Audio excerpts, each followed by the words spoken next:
దేశవ్యాప్తంగా election fever, ఆరోపణలు ప్రత్యారోపణలు, విమర్శలు, వాటికి కౌంటర్లు, నార్మల్ లాంగ్వేజ్ నుంచి అన్పార్లమెంటరీ లాంగ్వేజ్ వరకు ఇలా ఓ పార్టీ మరో పార్టీపై, ఒక నేత మరో నేతపై దాడి చేస్తూనే ఉన్నారు. మరి ఓటర్ ఏం చూసి ఫలానా పార్టీకి ఓటు వేస్తాడు? ఈ తిట్టదండకాన్ని చూసి వేస్తాడా? No, manifesto. ఏ పార్టీ మేనిఫెస్టో ఎలా ఉంది అనే విషయాన్ని అనలైజ్ చేసుకుని ఓటును వేస్తాడు. తాము అధికారంలోకి వస్తే ఏం చేస్తామో ప్రజలకు పార్టీలు వివరించే ఓ పేపర్, ఇచ్చే హామీ మేనిఫెస్టో. అలాంటి మేనిఫెస్టోను న్యాయపత్ర పేరుతో విడుదల చేసింది కాంగ్రెస్. 5 న్యాయాలు 25 గ్యారంటీల పేరుతో మేనిఫెస్టోను రిలీజ్ చేసింది. ఈ విషయం తెలిసిందే, కానీ 5 న్యాయాలే ఎందుకు? ఆ న్యాయాల వెనుక అసలు కారణాలేంటి? పాంచ్ న్యాయ్ ఇందుకు ఏంటవి? ఈ క్వశ్చన్స్కి ఆన్సర్ సింపుల్.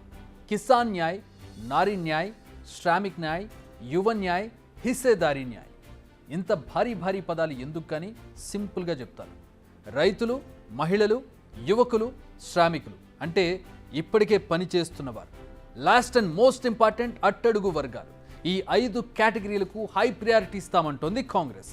ఇది సాదాసీదాగా తీసుకున్న నిర్ణయం కాదు. ప్రజలతో చర్చించి వారి సలహాలు, సూచనలను పరిగణలోకి తీసుకుని రూపొందించిన డాక్యుమెంట్. ప్రధానంగా చెప్పాలంటే రాహుల్ యాత్ర నుంచి ఆయన తీసుకున్న ఇన్పుట్స్ నుంచి వచ్చిన మేనిఫెస్టో ఇది.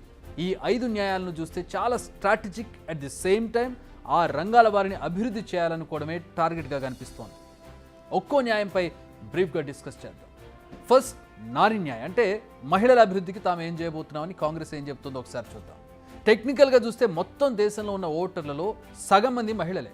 మహిళల గురించి ఆకాశంలో సగం అని మనం కవితలు చెప్పుకుంటున్నా గ్రౌండ్ రియాలిటీ అలా కనబడడం లేదు. వారికి ఉద్యోగాల్లో సరైన ప్రాధాన్యత లేదు. ఆర్థికంగా అండలేకపోవడంతో వారు ధైర్యంగా గొంతు ఎత్తలేని పరిస్థితి కూడా ఉంది. ఈ సిచ్యువేషన్ మారాలంటోంది కాంగ్రెస్ పార్టీ. అందుకే నారీ న్యాయ పేరుతో వారికి మరిన్ని అవకాశాలను పెంచాలని చూస్తోంది. కుటుంబంలోని ఒక మహిళకు ఏడాదికి ₹1,00,000 ఇస్తామని చెబుతోంది. ఇది గనక ఇంప్లిమెంట్ అయితే ఫ్యామిలీలో మహిళలకు ఇంపార్టెన్స్ పెరుగుతుంది. వారిని ట్రీట్ చేసే విధానం కూడా మారే అవకాశం ఉంది. నెక్స్ట్, కేంద్ర ప్రభుత్వ ఉద్యోగాలలో మహిళలకు 50% రిజర్వేషన్. ఇది ఇంప్లిమెంట్ అయితే కీలక పోస్టుల్లో సగం మంది మహిళలే ఉంటారు. డెసిషన్ మేకింగ్లో వారి భాగస్వామ్యం పెరుగుతుంది. ఇక ఊర్లలో ఉండే ఆశ, అంగన్వాడీల శాలరీస్ను పెంచడం. నిజానికి ప్రతి ఒక్క గ్రామంలో వీళ్ళ రోల్ చాలా ఇంపార్టెంట్. గ్రామాల్లో ఉండే వాళ్ళకి ఈ విషయం చాలా బాగా తెలుసు. అందుకే వారి సేవలను గుర్తించి వారి జీతాలను పెంచుతామంటోంది కాంగ్రెస్. ఓవరాల్గా చూస్తే మహిళలను మహాలక్ష్ములుగా మార్చడమే కాంగ్రెస్ టార్గెట్గా కనిపిస్తోంది. కర్ణాటక, తెలంగాణలో మహాలక్ష్మి పథకాలను ఇప్పటికే ఇంప్లిమెంట్ చేస్తోంది కాంగ్రెస్ పార్టీ. ఇప్పుడు ఇదే ఫార్ములాను నేషన్ వైడ్గా ఇంప్లిమెంట్ చేయాలని చూస్తోంది. ఇక నెక్స్ట్, యువత. వీరు దేశానికి వెన్నెముక.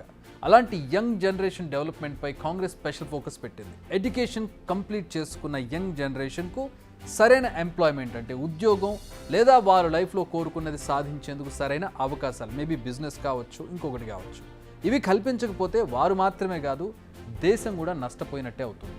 ప్రస్తుతం మన నేషనల్ వైడ్గా ఈ సిచ్యువేషన్ చూస్తూనే ఉన్నాం. ఉద్యోగం కోసం ఆందోళనల బాట పట్టాల్సి వస్తుంది యువత.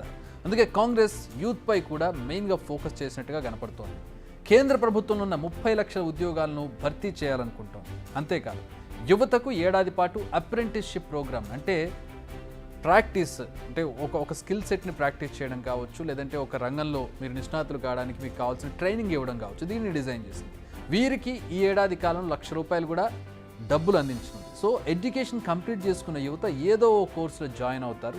ఏడాదిలో వారు ఓ కోర్సును కంప్లీట్ చేస్తారు, అందులో ఎక్స్పర్ట్ అవుతారు. At the same time ₹1,00,000 stipend కూడా సంపాదించుకుంటారు. ఇది యువతకు మేలు చేసే డెసిషన్ అంటున్నారు విశ్లేషకులు. ఇలా అనేక కోర్సులు కంప్లీట్ చేసి కొత్తగా స్టార్టప్ కంపెనీలు కూడా ప్రారంభించాలనుకునే వారి కోసం 5,000 కోట్ల నిధిని కేటాయిస్తామని చెబుతోంది కాంగ్రెస్. యువత టైంను, ఎనర్జీని వృధాగా పోగొట్టకుండా కాంగ్రెస్ యువ న్యాయను డిజైన్ చేసినట్టుగా ఇక్కడ కనిపిస్తోంది. ఇక నెక్స్ట్, శ్రామిక్ న్యాయ్ అంటే కార్మికులకు సంబంధించి ఈ మేనిఫెస్టోను రూపొందించారు. దేశాభివృద్ధి డిపెండ్ అయ్యేది కార్మికులపై. అందుకే వారిని కూడా ఈ మెయిన్ కేటగిరీలో చేర్చింది కాంగ్రెస్. వారి కోసం రైట్ టు హెల్త్ చట్టాన్ని తీసుకొస్తామని చెబుతోంది. అంటే అత్యవసర చికిత్సతో పాటు వారికి ఎలాంటి చికిత్సనైనా అందించడంతో పాటు వారికి రిహాబిలిటేషన్ కూడా ఉచితంగా అందించేందుకు ఏకంగా చట్టాన్ని తీసుకొస్తామని చెబుతోంది. ఇప్పటివరకు ఇన్సూరెన్స్ లాంటివి ఉన్నాయి, కానీ ప్రత్యేకంగా చట్టాలంటూ లేవు. అలాగే అసంఘటిత కార్మికుల విషయంలో ఇది చాలా తక్కువగా కనపడుతుంది. చాలామందికి ఇన్సూరెన్స్ లేక ఎక్కడ చనిపోయారో, ఎందుకు చనిపోయారో తెలియని పరిస్థితుల్లో వాళ్ళ కుటుంబాలు మరింత అధ్వాన్న స్థితిలోకి వెళ్ళిపోయేటటువంటి పరిస్థితులు ఉంటాయి. వారి ఆరోగ్యం చెడిపోయినా కూడా వాళ్ళని పట్టించుకునేటటువంటి పరిస్థితి ఉండదు. ఈ పాలసీ, ఈ చట్టం ఏదైతే ఉందో అది వాళ్ళకి ఎక్కువ ఉపయోగపడే అవకాశం ఉంది. చేసే పనికి గౌరవం ఇవ్వడంతో పాటు జాతీయ ఉపాధి హామీ కార్మికులకు రోజు వేతనాన్ని 400కు పెంచడం. అంతేకాదు అర్బన్ ఏరియాల్లో కూడా ఈ చట్టాన్ని అమలు చేస్తామని చెబుతోంది. అంతేకాదు కార్మికులందరికీ జీవిత బీమా, ప్రమాద హామీని అందిస్తామంటోంది. కీలక ప్రభుత్వ విధుల్లో ఉద్యోగాల కాంట్రాక్ట్ విధానాన్ని నిలిపివేస్తామని హామీ ఇస్తోంది. ఓవరాల్గా చూస్తే కార్మికుల జీవితాల్లో వెలుగు నింపే ప్రయత్నానికి కాంగ్రెస్ శ్రీకారం చుడుతున్నట్లుగా కనపడుతోంది. ఇది గనక అమలైతే ఇక కిసాన్ న్యాయ్, దేశంలో ముఖ్యంగా ఉత్తరాది రాష్ట్రాల రైతులు ప్రస్తుతం ఎన్డీఏ సర్కార్పై చాలా కోపంగా ఉన్నారు. కనీస మద్దతు ధరకు చట్టబద్ధత కల్పించడంతో పాటు మరికొన్ని డిమాండ్లను వారి తెరపైకి తీసుకొస్తూ ఉన్నారు, ఉద్యమాలు చేస్తూ ఉన్నారు. అని మనం అడపదడప చూస్తూనే ఉన్నాం. కానీ ప్రస్తుతం ఉన్న ఎన్డీఏ సర్కార్ వీటిని పట్టించుకోవడం లేదనేది ప్రధానమైనటువంటి విమర్శ. ఇప్పుడు ఈ డిమాండ్లను కూడా తమ మేనిఫెస్టోలో పెట్టింది కాంగ్రెస్. నిజానికి రైతుల ఆందోళనలకు ఎప్పటి నుంచో మద్దతు పలుకుతుంది కాంగ్రెస్. స్వామినాథన్ ఫార్ములా ప్రకారం పంటలకు గిట్టుబాటు ధరను కల్పించడంతో పాటు చట్టబద్ధత కల్పించడంతో పాటు రుణమాఫీ కమిషన్ ఏర్పాటు చేయడం, పంట నష్టపోయిన 30 రోజుల్లో బీమా పరిహారం చెల్లించేందుకు గ్యారంటీ, అండ్ అన్నిటికంటే ఇంపార్టెంట్ వ్యవసాయ పరికరాలపై జీఎస్టీ మినహాయింపు ఇస్తామంటోంది కాంగ్రెస్. ఇది రైతులకు చాలా ఉపయోగపడేదని చెప్పాలి. ఎందుకంటే రైతులు ఇప్పుడు ఆటోమేషన్ వైపు వెళ్తూ ఉన్నారు. మాన్యువల్గా లేబర్ దొరకనటువంటి పరిస్థితి. సో ఆటోమేషన్కి వెళ్తూ ఉన్నారు, మెషిన్స్ కొంటూ ఉన్నారు, మెషిన్కి ఉపయోగపడేటటువంటి, వ్యవసాయానికి ఉపయోగపడేటటువంటి ఎక్విప్మెంట్ కొంటూ ఉన్నారు. దీని మీద జీఎస్టీ విధిస్తోంది ఇప్పుడు ప్రభుత్వం. ఆ జీఎస్టీని మినహాయిస్తే రైతుకి మరింత లాభదాయకంగా ఉంటుందనేది కాంగ్రెస్ అభిప్రాయం. ఇక ఈ హామీలు రైతులను కాంగ్రెస్ వైపు చూసేలా చేస్తాయనేది రాబోయేటటువంటి ఎలక్షన్స్లో తేలబోతుంది. ఇక మోస్ట్ ఇంపార్టెంట్, అట్టడుగు వర్గాలను బలోపేతం చేయడం.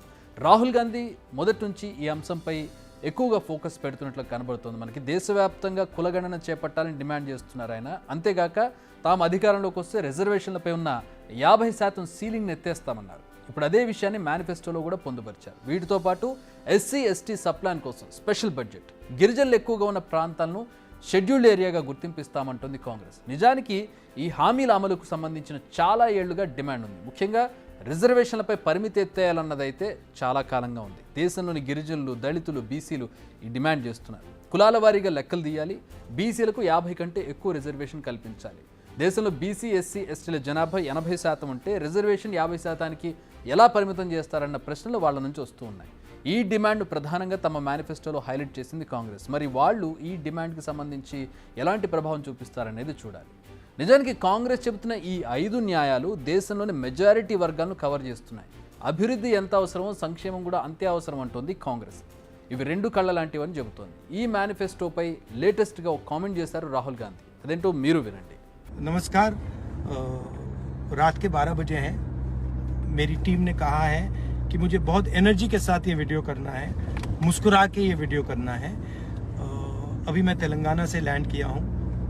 मैनिफेस्टो रिलीज़ का फंक्शन था, बहुत अच्छा फंक्शन था, काफ़ी लोग थे. काफ़ी लोगों ने हमें कहा कि मैनिफेस्टो क्रांतिकारी डॉक्यूमेंट है, आपने बनाया, आपके सुझावों से बना, तो इसके लिए मैं आपको धन्यवाद देना चाहता हूँ. मगर मैं ये भी चाहता हूँ कि आप अपने कमेंट्स, अपने व्यूज़, जो आपको अच्छा लगे, जो इतना अच्छा नहीं लगा, वो आप मुझे बताइए, ईमेल करिए, मैसेज भेजिए. बहुत बहुत धन्यवाद. जय हिंद. సో అది ఆయన చెప్పింది. మేము చెప్పింది ఫైనల్ కాదు. ప్రజలకు నచ్చకపోయినా ఇంతకంటే బెటర్గా ఇంకా ఏమైనా సూచించినా ఇందులో మార్పులు చేర్పులు చేస్తామని చెబుతున్నారు Rahul. So open to ideas. Indian political హిస్టరీలో బహుశా ఇది ఇలాంటి ఒక ఓపెన్నెస్ అనేది ఫస్ట్ టైం కావచ్చు. తాము చెప్పిందే వేదం అనుకునేటువంటి పార్టీలు చాలా ఉన్నాయి. ఇదే మా మేనిఫెస్టో, ఇలాగే వెళతామనేది కూడా ఉన్నాయి. కానీ ప్రజల నుంచి సూచనలు తీసుకుని దీంట్లో మార్పులు చేర్పులు కూడా చేస్తామనే ఒక ఆహ్వానాన్ని, ఒక ఓపెన్నెస్ని రాహుల్ గాంధీ ఇచ్చినట్టుగా కనపడుతోంది. మీకు కూడా కాంగ్రెస్ మేనిఫెస్టోపై పైన అభ్యంతరాలు ఉన్నాయా? ఒకవేళ ఉంటే ఆలస్యం చేయకుండా మీ ఒపీనియన్ను మెయిల్ చేయండి.